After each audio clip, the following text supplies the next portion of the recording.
everyone, Miss GoElectric here with our latest episode of In Charge, where we interview leaders in the EV industry. And today I'm going to be talking with the founders of a new EV sharing startup called Zevo.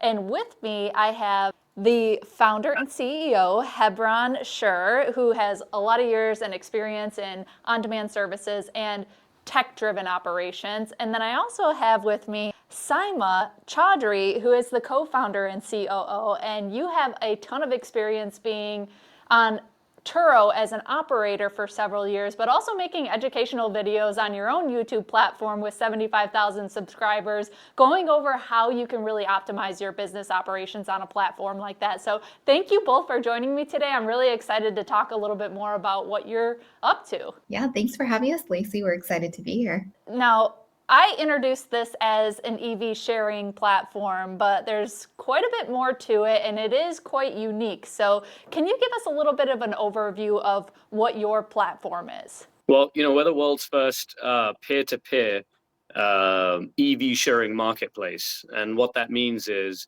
we're not a rental car company by no means.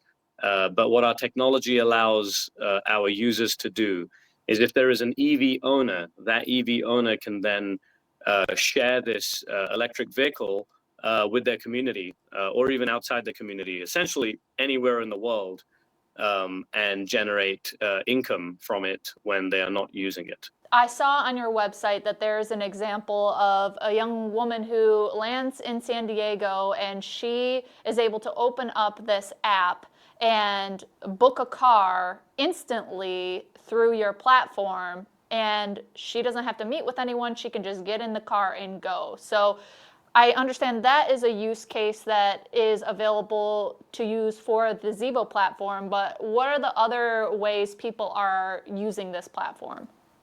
That's a great question. I mean, I would say what we really specialize in and kind of what sets us apart from some of the other marketplaces out there is really catering to gig workers. So we really work heavily with rideshare drivers, people who are driving for platforms like Uber and Lyft, who really drive to earn a living. And EVs, I think, have been extremely profitable with them and just makes a lot of sense for their business model. So of course, we have the convenience of somebody being able to land at the airport, pick up a car, and just go without, having to meet anyone, and it being super easy with the access that we have to EVs. But our, kind of bread and butter has really been rideshare drivers, and it's been incredible to work with them and kind of help them build their businesses as well. So for example, someone that owns an EV can put their EV on the platform. And then people who ride share that maybe they don't have an EV, but they want to use a car for a certain period of time, they can go on the platform and rent that car in a specific amount of time, or is there a limitation there? That's a great question. So they can rent a vehicle for as long as they'd like. One of the things that we very intentionally did with our platform that's a little bit different than some of the other platforms out there is we don't have a calendar feature. So you're not going in and kind of booking a vehicle, 3 months out, for example. Our customer and what we've really learned from really having a very close relationship with them is that they need a car now and they need it for the long run. So they need that ability to go onto our platform, book that car, and to be able to continuously rent it for, an unknown period of time. And then that ties right back into our hosts as well and how we educate them when they list vehicles on the platform. Our host, our owners, our fleet owners, they're not people who are just kind of listing cars to, maybe offset their car payment or just have a couple of weekend rentals here and there. These are people who are, what we like to call kind of micropreneurs. They are building fleets and they're building a business for the long run. So our drivers are able to really rent for long, extended periods of time because of that. Now, obviously, this is a kind of a new way of operating a platform like this, but there are some that have been doing kind of a variation for a long time, like Turo, as we talked about, but also Uber has a get around program where you can do a peer-to-peer vehicle rental for as little as $5 an hour in a lot of the major US cities. So for you guys, those are some big players and they have user bases that are near 100 million users. What made you decide to get into a space like this that is so extremely competitive with these big players? It really isn't competitive, and that's why we're here. Well, first of all, Get Around is no longer in business in North America. I think they have limited presence in Europe. I think predominantly countries like France. But yeah, they actually went under, and Turo has a different business model and doesn't offer a consistent experience because they encompass a lot of different vehicles, including gasoline cars, different OEMs from Toyotas all the way to Mercedes. And to create a seamless experience with ICE vehicles is very difficult. With Zevo, it's very simple. We're EV only, and because the EV fleet is quite limited yet very technologically advanced, we've really been able to streamline the process and user experience. And it's the old traditional method of keep it simple, stupid, and it's working very well for us because the customer knows, hey, I never need a key. I can just access the Zevo app, get in and out of a car in seconds, without, hey, this BMW works a little bit differently to this Volvo, and this Volvo works a little bit differently to this Toyota.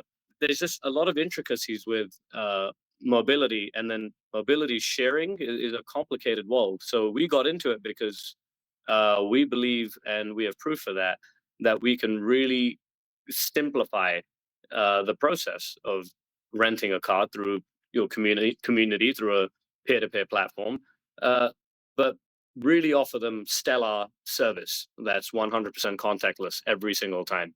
Tesla is the main brand that I think of when I think of a contactless experience, but Rivian offers the same thing where drivers can share a key through their app for whoever is renting it. So do you offer specific vehicles on your platform, only Teslas, maybe only Rivians, or only vehicles that do offer this type of instant access? We're actually able to service the majority of EVs. It just so happens to be that right now Tesla owns the majority of the market, and we build telematics and we build technology based on demand, and that's sort of how we've kept very lean with how much we've spent based on how much business we're doing. And I believe that based on the customer interest level is how we build technology. We're not here to boil the ocean, but as the customer's needs start expanding to other brands, then we will build that. Right now, we're optimized for Tesla because Tesla is what the customers ask for. We expect that to change here in the near future. And once those numbers hit a certain threshold, and our engineering team starts to focus on creating telemetry for those particular OEMs. Now, you are a startup, and I've got to imagine it's been challenging to build up the company. So can you talk a little bit about your most challenging hurdles that you've come across so far?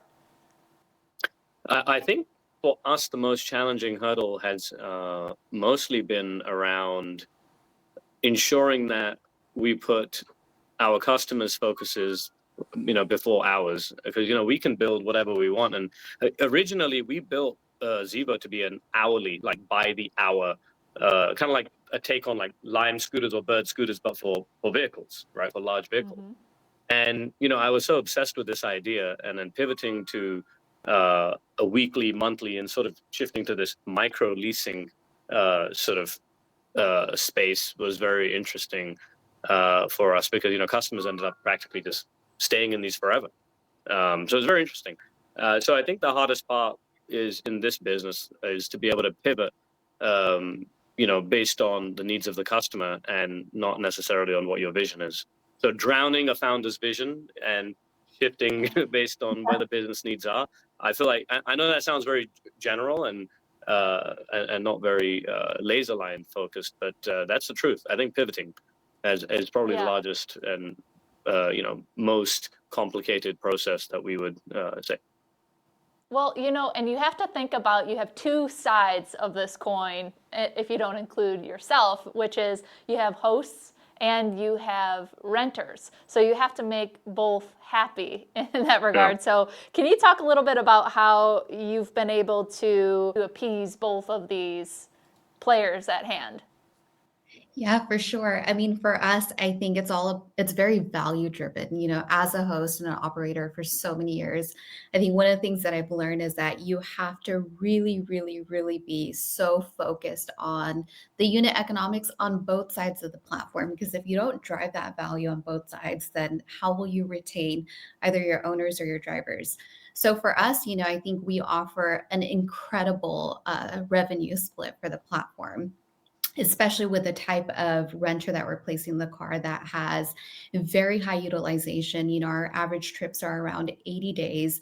It's very passive for the host. So they have very high margins and high revenue.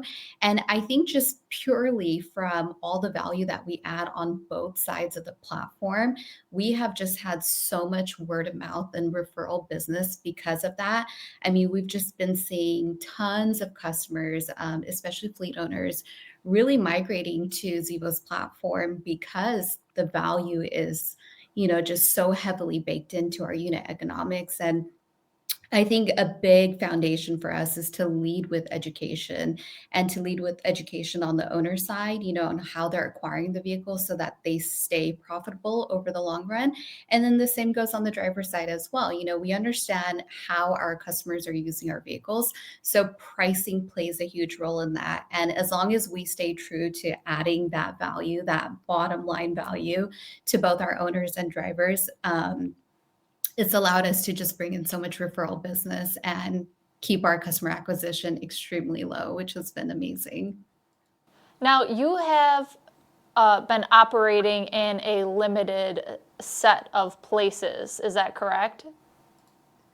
So we're currently in California, Texas, and Arizona, and really bursting at the seams to expand into new markets as we move on throughout the year.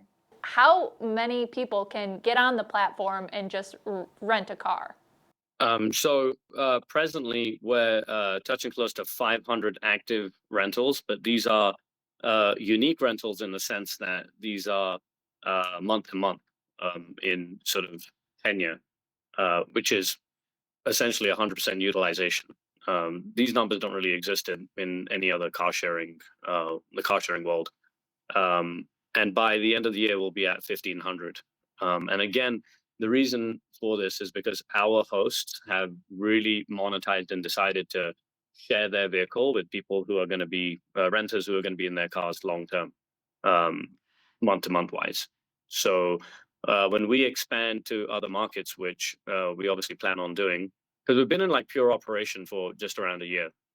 We came out of beta, so we wanted to test the waters and ensure that our technology matched the needs of our customers, but also that we were retaining our customers that actually rent from us.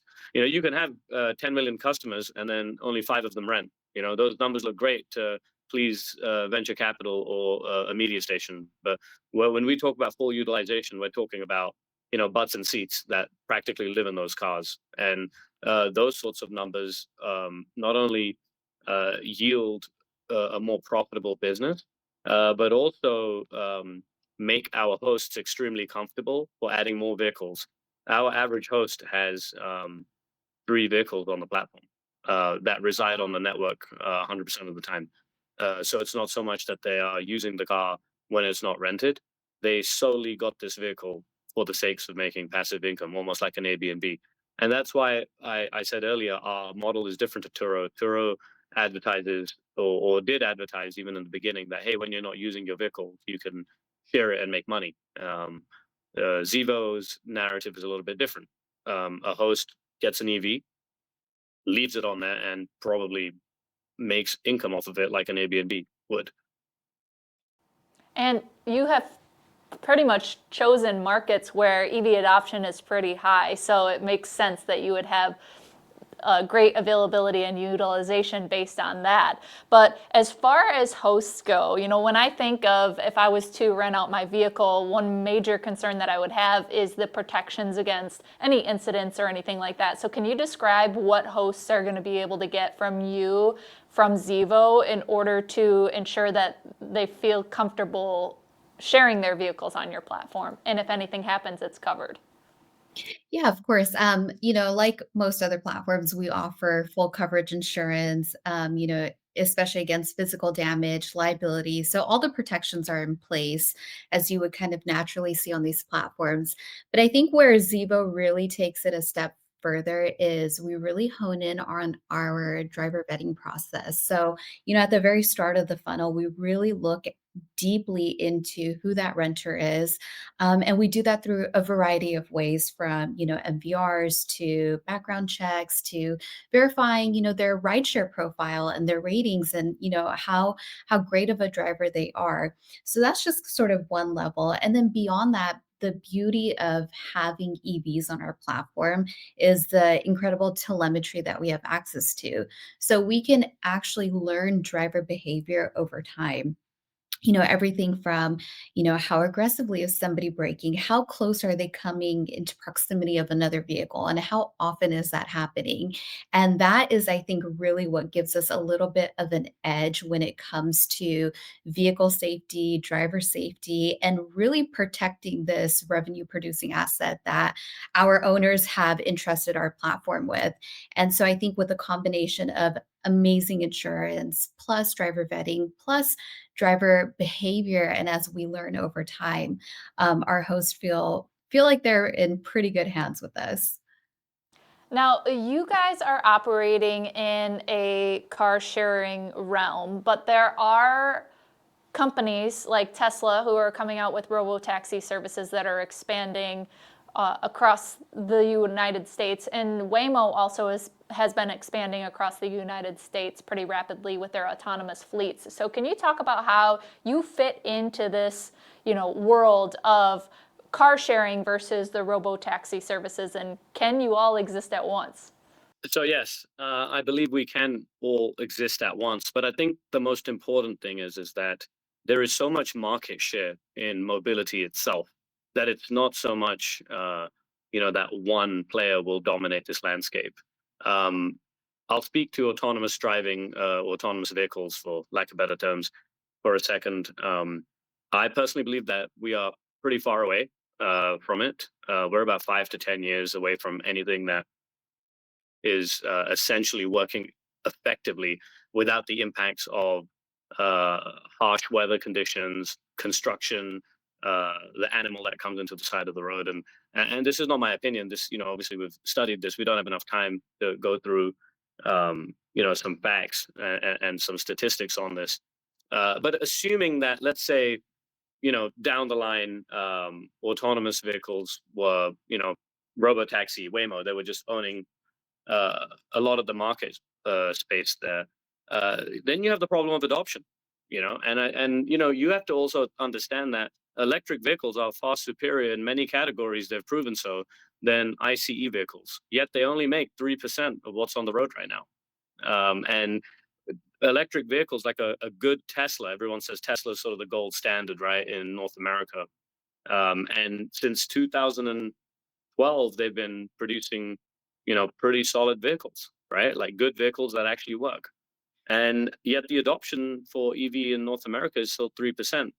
We've barely even gotten to a majority of electric vehicle adoption, and we somehow assume that humans are going to adopt autonomous vehicles overnight, and it's just not going to happen if we look at the trajectory of uh, technology reliability and the prevalence of how many people have had incidents with just full FSD, full self-driving. What I'm saying is we still haven't even gotten down to the nuts and crannies of which technology is more reliable, which is more suitable. And General Motors had Cruise, which beta tested in Austin for a while and then terminated the project after a bunch of incidents. So everyone always thinks it's incidents. Okay, that's part of the problem. Then we're talking about unit economics. It costs well over 150 grand, maybe upwards of 250K to put one of these cute Waymo Jaguars on the road. Um, and then based on competing with 12 and $15 Uber rides that humans drive, the unit economics don't make sense right now. So at what point do VCs tap out because they can't keep putting money into this? Or hey, we get it affordable and democratize access. And that's when Zevo comes in. The moment AV becomes affordable, then what we say is, hey, you know what, Simon, John, Paul, Peter, whoever, you can buy your own vehicle, equip it with LiDAR technology, if that's the technology that wins, and now we have a decentralized autonomous vehicle platform that isn't vertically integrated like a Waymo, that puts money into the pocket of humans that actually own the asset. And that's the heart and core of Zevo, is allowing everybody to play. You know, our biggest competitor is not a Turo. We're actually, I like what Turo does. I'm a Turo fan. I like what Getaround did when they were around. I like what Avail by Allstate did when they were around. What we're about is coming after Hertz, Avis Enterprise, and the large rental conglomerates, because that should be community money. When I think of public transport, I think of transport that's actually owned by the public. So, you know, that's a better way of looking at it, in my opinion. So, loaded answer there, but hopefully I got the message No, it's across. great. I love the detail. That and it's an interesting point that you bring up as far as the rental providers like the Hertz and the Avis and the, those types of vehicles to choose from. So I want to ask you, as far as similar to the video that I had mentioned earlier that you have on your website, is the woman she lands in San Diego and she says, "I'm ready to get a car." Now, I'm actually flying to San Diego tomorrow. Would I be able to get to the San Diego market and then be able to hop into a Zevo like that? Yeah, absolutely. Pending that we have available inventory because we've been selling out in most markets, but it is truly as easy as that. You would download the Zevo app on iOS. Within minutes, you would go through our verification process, and literally you book a car, a digital key is generated and sent to you through your reservation, and that's it. There's not much else to it. Now, what are the ways that you are enticing more people to put their vehicles on your platform? And are you being slightly slower with this process just because you're kind of at the beginning phases, or are you ready to accept as many as will possibly come? I think we're quite ready. What do you reckon, Hebron? So no, we encourage um, any EV owner to, you know, get involved and be a part of Zevo. Let's say I put my vehicle on Zevo, and then within hours, a gig economy driver rents it out month to month to do their job. Well, there's also a component of hourly, right? If I, let's say I wanted to buy 10 Teslas and put them in a metro city and allow individuals, tourists, whatever that need a car to start renting these by the hour or by the day, that's also a possibility. And that turns me into a little micropreneur operating a little rental car business by myself within minutes. All I have to do is get the cars. Um, Commercial insurance, all that stuff is already provided. Verification, keys, pretty much all the technology and resources I would need, from wallet to payouts to pay-ins. I mean, all this is included in a dashboard that we offer for operators. So really, it's, I don't know very many businesses that would, that, you know, let alone franchises or whatever, that you would be able to sign up on so quickly with an asset-backed investment, and then within hours, if not days, start making money. And solve a real problem of ground transportation. Well, this has been a really exciting conversation to have and to learn more about this because obviously I'm a big fan of EVs and I want to see more proliferate. And when I travel, I try to exclusively rent EVs. And sometimes it's not that easy when you go to the rental car platform. So I love to see that you guys are offering a new solution and that it's EV only. So, can you explain if people do want to get involved and they want to learn more? How do they download this platform? What do they need to know in order to use it? Yeah, of course. They can head over to the iOS App Store, download our Zevo app, or just simply go to zevo.com. And whether you're a host or a driver, you'll be directed accordingly. We also host weekly onboarding calls. And this is really, again, where we emphasize the education piece of it. Anybody is welcome to join these calls. They're live, they happen every single week. This is where we answer all your questions and just make sure you have every aspect and understanding that you need about this business so that you feel confident in getting started. Well, thank you guys both for joining me today. And if you guys want to learn more, then I'm going to put a link down below for Zevo's website. But thank you, Hebron and Saima, for joining us today. Thank you. Thanks Thank for you. having me. Pleasure. Well, until next time, drive, fly, ride. Go electric.